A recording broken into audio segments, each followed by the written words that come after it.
सावळ्याची जणू सावली पुढील भागामध्ये गायनाचा कार्यक्रम सुरू होण्यापहिले जयंती येते. सावलीसमोर पाण्याचा ग्लास ठेवते आणि तिला खुणवते. वहिनीने आपल्यासाठी पाणी आणलं म्हणून सावलीला खूप कौतुक वाटतं. आता जयंती भैरवीसमोरही पाणी ठेवते. पहिले भैरवी गाणार असते म्हणून ती पाणी पिते. त्यामुळे पाण्याबद्दल कुणालाही संशय येत नाही. पण सारंग त्या पाण्याच्या ग्लासाकडं सारखा बघत राहतो. आता भैरवी एवढी सुंदर गाते की सगळेच मोहून जातात आणि टाळ्यांचा कडकडाट होतो. हे बघून सारंग सगळीकडे बघायला लागतो. पण जेव्हा सावली पाणी पिते आणि एकदम शांत होते, तिच्या चेहऱ्यावरचे रंगच उठतात आणि हे सारंग बघत असतो. आता सावलीला गायला सांगतात, पण काही केल्या सावली काय गात नाही. हे बघून जगन्नाथ आणि अलका एकमेकांकडे बघायला लागतात. भैरवी म्हणते, काय झालं सावली, सूर सापडत नाहीये? असं म्हणतात गुरु नेहमी एक हात राखून ठेवतो.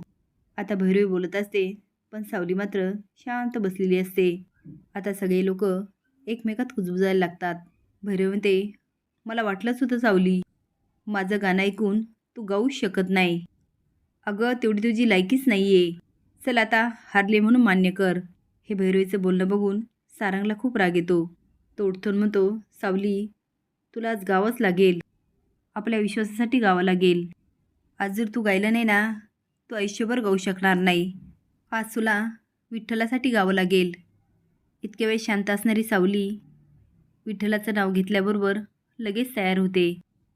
आता सावली गायला तयार म्हटल्यावर भैरवी हादरते आणि जयंतीकडे बघायला लागते आणि खुणवते, तो औषध टाकलं की नाही? आता जयंती खुणवते, मी टाकलंय. भैरवी म्हणते, मग ही गाते कशी? जयंती म्हणते, माहीत नाही. दोघींच्याही खाणाखुणा चालू असतात. तुम्हाला काय वाटतं, सावली नक्की गाईल का? हे कमेंट बॉक्समध्ये नक्की सांगा. नवीन अपडेट जाण्यासाठी लाईक आणि सबस्क्राईब करा. धन्यवाद.